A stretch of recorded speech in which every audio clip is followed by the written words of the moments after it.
নমস্কার বন্ধুরা, অক্ষয় তৃতীয়ার শুভেচ্ছা সবাইকে। সবার জীবন ভালো কাটুক, মঙ্গলময় হোক, সবাই সুস্থ থাকুন, দীর্ঘায়ু হন।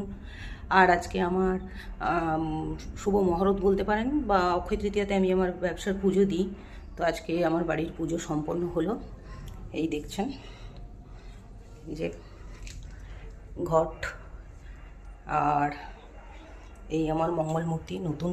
আগের ভিডিওতে যারা দেখেছেন মঙ্গল মূর্তিটা আলাদা ছিল, এইটা নতুন মূর্তি প্রতিষ্ঠা করা হলো এখানে।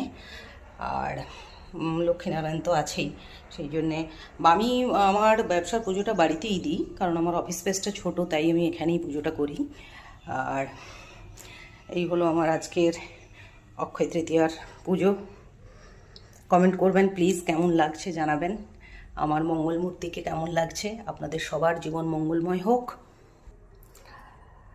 আর পুজো দিয়ে পুষ্পাঞ্জলি দিয়ে আমার অবস্থা এখন এই।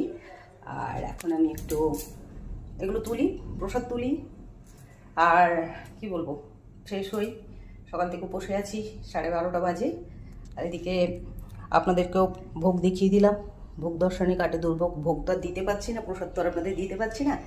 তবে ভগবানের কাছে প্রার্থনা করি আপনারা সবাই সুস্থ থাকুন, ভালো থাকুন, সবার দীর্ঘায়ু কামনা করি। আর সবথেকে যেটা আমাদের প্রয়োজন সেটা হচ্ছে সুস্থ মন আর সুস্থ মানসিকতা।